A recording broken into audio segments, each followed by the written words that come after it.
함께 읽겠습니다.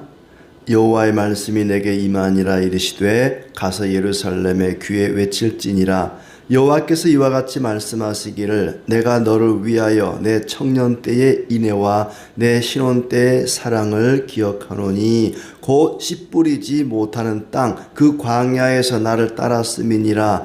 이스라엘은 여호와를 위한 성물 곧 그의 소산 중 첫 열매이니 그를 삼키는 자면 모두 벌을 받아 재앙이 그들에게 닥치리라. 여호와의 말씀이니라. 야곱의 집과 이스라엘의 집 모든 족속들아 여호와의 말씀을 들으라. 나 여호와가 이와 같이 말하노라. 너희 조상들이 내게서 무슨 불의함을 보았기에 나를 멀리하고 가서 헛된 것을 따라 헛되이 행하였느냐. 그들이 우리를 애굽 땅에서 인도하여 내시고 광야 곧 사막과 구덩이 땅 건조하고 사망의 그늘진 땅 사람이 그곳으로 다니지 아니하고 그곳에 사람이 거주하지 아니하는 땅을 우리가 통과하게 하시던 여호와께서 어디 계시냐 하고 말하지 아니하였도다. 내가 너희를 기름진 땅에 인도하여 그것의 열매와 그것의 아름다운 것을 먹게 하였거늘 너희가 이리로 들어와서는 내 땅을 더럽히고 내 기업을 역겨운 것으로 만들었으며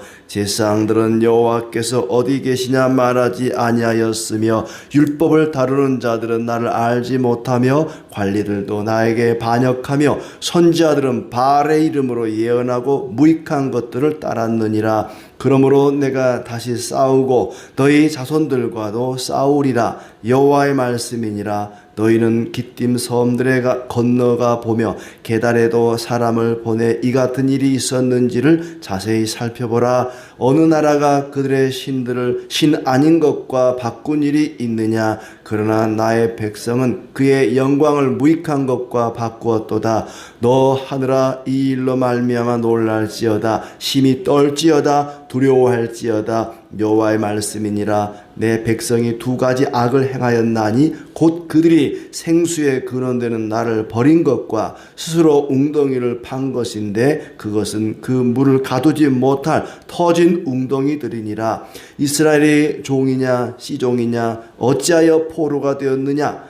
어린 사자들이 그를 향하여 부르짖으며 소리를 질러 그의 땅을 황폐하게 하였으며 그의 성읍들은 불타서 주민이 없게 되었으며 놉과 다바네스의 자손도 내 정수리를 상하였으니 내 하나님 여호와가 너를 길로 인도할 때에 네가 그를 떠남으로 이를 자취함이 아니냐. 네가 시올의 물을 마시려고 애굽으로 가는 길에 있으면 어찌 됨이며 또 내가 그 강물을 마시려고 아수르로 가는 길에 있으면 어찌 됨이냐. 내 악이 너를 징계하겠고 내 반역이 너를 책망할 것이라. 그런즉 내 하나님 여호와를 버림과 내 속에 나를 경외함이 없는 것이 악이요 고통인 줄 알라. 주 만군의 여호와의 말씀이니라. 네가 옛적부터 내 멍에를 꺾고 내 결박을 끊으며 말하기를 나는 순종하지 아니하리라 하고 모든 높은 산 위에서와 모든 푸른 나무 아래에서 너는 몸을 굽혀 행음하도다. 내가 너를 순전한 참 종자 곧 귀한 포도나무로 심었거늘 내게 대하여 이방 포도나무의 악한 가지가 되면 어찌 됨이냐. 주 여호와의 말씀이니라. 네가 잿물로 스스로 씻으며 네가 많은 비누를 쓸지라도 내 죄악이 내 앞에 그대로 있으리니 네가 어찌 말하기를 나는 더럽혀지지 아니하였다. 바알들의 뒤를 따르지 아니하였다 하겠느냐. 골짜기 속에 있는 내 길을 보라. 내 행한 바를 알 것이니라. 발이 빠른 암낙타가 그의 길을 어지러이 달리는 것과 같았으며 너는 광야에 익숙한 들 암나귀들이 그들의 성욕이 이런 나무로 헐떡거림 같았도다. 그 발전기에 누가 그것을 막으리요. 그것을 찾는 것들이 수고하지 아니하고 그 발전기에 만나리라. 내가 또 말하기를 네 발을 제어하여 벗은발이 되게 하지 말며 목을 가라게 하지 말라 하였으나 오직 너는 말하기를 아니라 이는 헛된 말이라. 내가 이방 신들을 사랑하였은즉 그를 따라가겠노라 하였도다. 도둑이 붙들리면 수치를 당함 같이 이스라엘 집 곧 그들의 왕들과 지도자들과 제사장들과 선자들이 수치를 당하였느니라. 그들이 나무를 향하여 너는 나의 아버지라 하며 돌을 향하여 너는 나를 낳았다 하고 그들의 등을 내게로 돌리고 그들의 얼굴은 내게로 향하지 아니하다가 그들이 환난을 당할 때에는 이르기를 일어나 우리를 구원하소서 하리라. 너를 위하여 네가 만든 내 신들이 어디 있느냐? 그들이 내가 환난을 당할 때에 구원할 수 있으면 일어날 것이니라.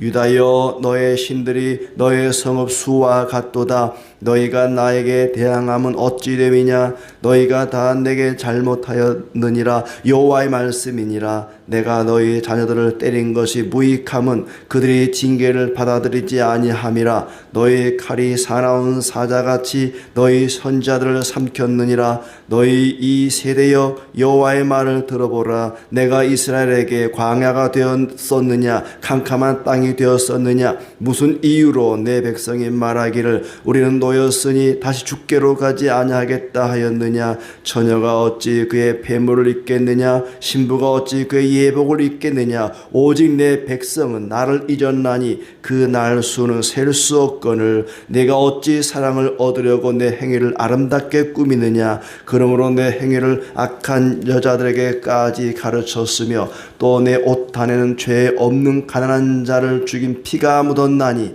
그들이 담 구멍을 뚫었기 때문이 아니라 오직 이 모든 일 때문이니라. 그러나 너는 말하기를 나는 무죄하니 그의 진노가 참으로 내게서 떠났다 하거니와 보라 내 말이 나는 죄를 범하지 아니하였다 하였으므로 내가 너를 심판하리라. 네가 어찌하여 내 길을 바꾸어 부지런히 돌아다니느냐? 네가 아수르로 말미암아 수치를 당함 같이 또한 애굽으로 말미암아 수치를 당할 것이라. 내가 두 손으로 내 머리를 싸고 거기서도 나가리니 이는 내가 의지하는 자들을 나 여호와가 버렸으므로 내가 그들로 말미암아 형통하지 못할 것임이라. 아멘. 네, 오늘도 주님의 은혜가 가득하기를 진심으로 축복합니다. 예레미야서는 선지서 가운데에서도 분량이 아주 많습니다. 2장도 굉장히 긴데 우리가 함께 읽어보았습니다. 예루살렘에서 하나님의 말씀을 전하던 선지자 예레미야, 예루살렘이 멸망할 때까지 한 40년 정도 예언 활동을 했는데 그로부터도 예루살렘 멸망한 이후로도 한 20년 정도를 더 예언을 했습니다.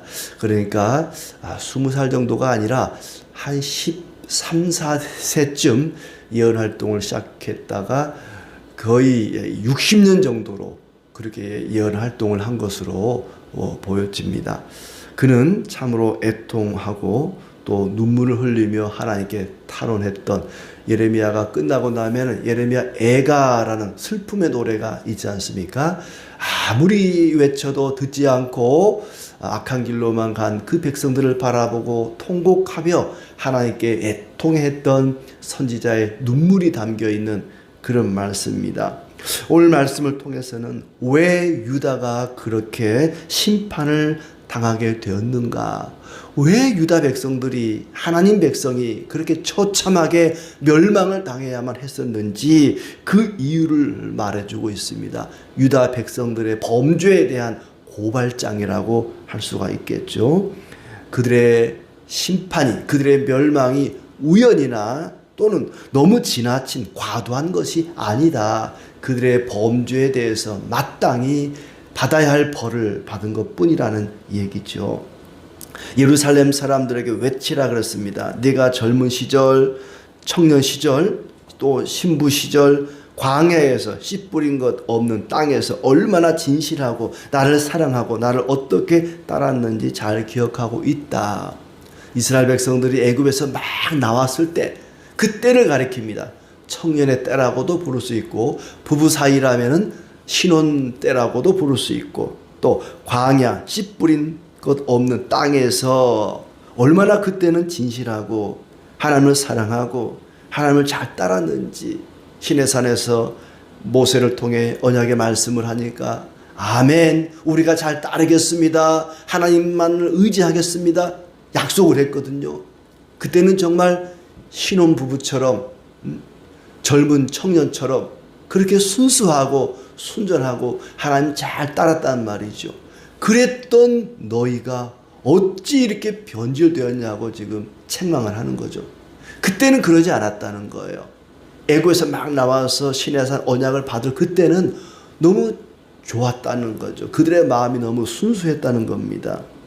그때를 기억하면은 너희는 나의 첫 열매인 백성들이다. 나의 첫 열매인 이스라엘을 가져다 먹으면 재앙이 닥칠 것이다. 너희는 나의 첫 열매였다.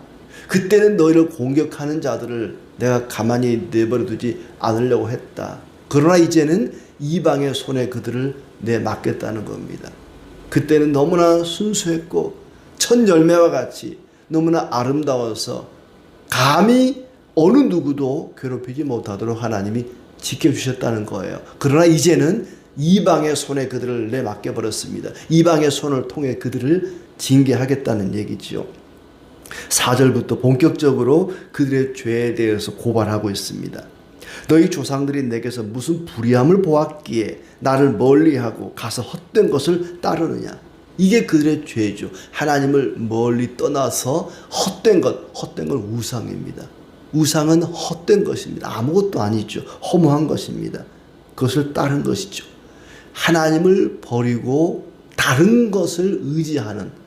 근데 이 다른 것을 우리가 자세히 보면은 두 가지입니다. 하나는 우상이고 또 하나는 주변에 있는 이방 나라들이에요. 아수르를 의지하고 애굽을 의지하고 다른 사람이나 나라를 의지하는 것이 하나 있고 또 하나는 다른 신을 의지하는 것이 있고 둘 다 똑같습니다. 하나님을 버리고 다른 것을 의지하는 거에 있어서는 둘 다 똑같아요. 여기서는 주로 이제 우상 숭배를 가리키기도 하고 중간중간에 보면은 아수르 또 애굽 의지한 것도 책망을 합니다만 주로 우상 숭배에 대해서 책망을 하고 있습니다. 너희 조상들은 애굽 땅에서 이끌어 올려 광야에서 인도하신 주님이 어디 계시냐고 묻지도 않는다. 우리를 구원하신 주님이 어디 계시기에 우리에게 이런 고난을 주시는가. 고난을 당하는데도 불구하고 주님을 찾지도 않더라는 얘기죠. 내가 너희를 기름진 땅으로 인도해내서 그 땅의 열매와 가장 좋은 것을 먹게 하였다. 가나안 땅에 들어가서 젖과 꿀이 흐르는 그 땅에 들어가서 아름다운 것을 먹게 하셨습니다. 하나님이. 그러나 나의 땅을 더럽히고 나의 재산을 부정하게 만들어버렸다. 그렇게 귀한 걸 주셨음에도 불구하고 애굽에서 나온 것 자체가 하나님 은혜지 않습니까? 그렇게 큰 은혜를 받아놓고도 은혜를 원수로 갚는 자들이었습니다. 제사장들은 주가 어디 있느냐 찾지 않고 율법을 다루는 율법사들은 나를 알지 못하며 통치자들은 나에게 맞서 범죄한다. 제사장들, 율법사들, 통치자들, 나라의 지도자들입니다. 그들이 하나님을 찾지 않았다는 거죠. 선지자들은 바알의 이름으로 예언하고 우상만을 쫓았다. 나라의 리더들이, 나라의 통치자들이 하나님을 맞서고 떠나고 우상을 숭배하고 과거에 베풀었던 그들이 받았던 은혜를 잊어버리고 그래서 너희와 자손을 법대로 처리하겠다. 신이 아닌 것을 신이라 섬기는 나라는 있어도 한 번 섬긴 신을 다른 신으로 바꾼 민족은 흔치 않다. 너희가 유일하다. 다른 이방 나라들은 신이 아닌 것을 신이라고 따라갑니다. 그런 나라는 흔하지만 한 번 섬긴 신을 다른 신으로 섬긴 민족이 어디 있느냐. 하나님의 마음이 이렇다는 거죠. 내가 살다 너희들 같은 놈 처음 본다 그 얘기입니다. 어떻게 자기가 섬기던 신을 버리고 다른 신을 섬길 수 있느냐. 내 백성은 그의 영광을 무익한 것과 바꾸었다. 그들은 생수의 근원 나를 버리고 터진 웅덩이를 팠다. 이것이 그들의 죄입니다. 13절의 말씀이 가장 핵심이라고 할 수가 있어요. 내 백성이 두 가지 악을 행하였다. 한 가지는 나를 버린 것, 생수의 근원되는 나를 버린 것. 또 하나는 스스로 웅덩이를 판 것인데 물을 가두지 못할 터진 웅덩이를 판 것이다. 하나님을 버리고 우상을 가리켜 이제 터진 웅덩이다. 물을 가두지도 못하는 터진 웅덩이다. 헛된 것이라는 얘기죠. 생수의 근원, 생명수가 철철 흘러넘치는 그런 생수의 근원을 내다버리고 웅덩이, 그것도 터진 웅덩이를 새로 팠다. 쓸데없는 우상을 숭배했다는 얘기입니다. 그래서 이스라엘의 원수들의 노예가 되어버렸다. 바벨론의 또 아수리의 노예가 되어버린 것이죠. 이스라엘을 향해 으르렁거리고 이 원수들이 그런다는 거예요. 이스라엘을 황폐하게 만들고 머리에 상처를 준다. 그것은 네가 주님을 버린 결과요, 스스로 재앙을 자처한 것이며 배신으로 인해 징계를 받은 것이다. 하나님이 미워서 그런 것이 아니고, 하나님이 일부러 그런 것이 아니고, 그들이 저지른 죄에 대해서 응당받아야 할 벌을 받은 것이라는 얘기입니다. 배신으로 인해 징계를 받는 것이다. 주님을 버린 결과로 스스로 재앙을 자초한 것이지 하나님이 일부러 그런 것이 아니다. 하나님을 버린 것과 경외하는 마음이 없다는 것이 얼마나 악하고 고통스러운지 너희가 한번 보고 깨달아라. 20절부터는 이렇게 얘기합니다. 너는 옛적부터 나를 섬기지 않고 우상을 섬겼다. 귀한 포도를 심었는데 들포도가 되어버렸다. 이스라엘이 수치를 당하게 되었다. 그들은 하나님을 외면하고 살다가 환난을 당할 때만 구해달라 그런다. 하나님을 내버리고 우상을 숭배하다가 진짜 어려울 때 아이고 하나님 살려주세요 하고 찾는다는 거죠. 나를 찾지 말고 너희들이 그렇게 따르고 좋아하는 우상에게 구해달라 그래라. 왜 어려울 때만 나에게 와서 나를 찾느냐. 내 백성은 오래전에 나를 잊어버렸다. 그러고도 아무 죄가 없다고 하니 너희를 심판할 수밖에 없다. 그들은 악을 행하면서도 자기가 범죄하고 있다는 사실조차도 알지 못했습니다. 하나님을 버리고 터진 웅덩이를 팠으면서도 그것이 잘못이라는 것을 모르는 것이 잘못입니다. 죄를 범하고 있으면서도 그게 죄라고 하는 것을 모르는 것이 그들의 죄였습니다. 32절부터 나오는 말씀이 그런 말씀이죠. 내가 의지하는 애굽의 수치를 당할 것이다. 내가 의지하는 것들을 내가 버렸다. 이스라엘 백성들의 모습을 보면은 하나님의 백성들, 의로운 백성들이라고는 도저히 할 수 없는 그런 참으로 허망하고 어리석고 미련한 길로 갔습니다. 그들은 추악한 범죄를 저질렀습니다. 33절 또 보면 내 행위를 악한 여자들에게까지 가르쳤으며 또 내 옷단에는 죄 없는 가난한 자를 죽인 피가 묻었다. 그들은 가난한 자들을 착취하고 억압하고 빼앗고 죽이고 괴롭혔습니다. 온갖 상상할 수 없는 그런 죄를 저질렀습니다. 그 원인이 뭐냐? 사람들이 왜 죄를 짓느냐? 그것은 하나님을 버리고 헛된 것을 쫓기 때문에 그렇습니다. 이 세상에 죄라는 것이 왜 생겼습니까? 하나님을 버린 결과입니다. 우리가 눈으로 보는 또는 뉴스에서 듣는 온갖 그 참으로 입에 담을 수도 없는 상상할 수도 없는 그런 인간의 죄악들은 모두가 하나님을 버린 결과입니다. 하나님을 떠난 결과가 그렇게 나타나는 것입니다. 생명과 진리를 누리지 못하는 그런 어둡고 캄캄하고 절망적인 죽음의 길을 갈 수밖에 없습니다. 하나님을 떠난 자들의 모습이고 그 결과는 심판과 징계와 멸망뿐입니다. 그래서 이스라엘은 이방의 포로로 붙잡혀가게 되고 멸망에 이르게 된 것입니다. 하나님은 그들에게 계속 경고합니다. 돌아오라, 돌아오라. 너희들이 회개하고 뉘우치고 죄를 떠난 내게로 돌아오라. 그러나 아무리 외치고 경고해도 그들은 들은 척도 안 하고 돌아오지도 않았습니다. 인간의 무능함을 보여주고 있습니다. 인간에게는 스스로 하나님께 돌이킬 수 있는 그런 능력이 없습니다. 스스로 죄를 깨닫고 하나님께로 돌아올 수 있는 그런 마음도 없고 그런 능력도 없습니다. 그래서 하나님이 직접 이 땅에 오셔서 십자가에 죽으시고 성령을 부어주셔서 강권적으로 우리를 변화시키시고 하나님께로 이끌어 주시는 것입니다. 그들에게는 죄로부터 돌이키고 싶은 마음조차도 없었습니다. 오늘도 우리는 내게로 돌아오라, 헛된 것을 쫓지 말고 나를 따르라는 외침을 듣습니다. 하나님의 백성답게 거룩하고 신실하게 믿음으로 살아감으로 하나님을 기쁘시게 하는 우리의 삶이 되기를 진심으로 축복합니다.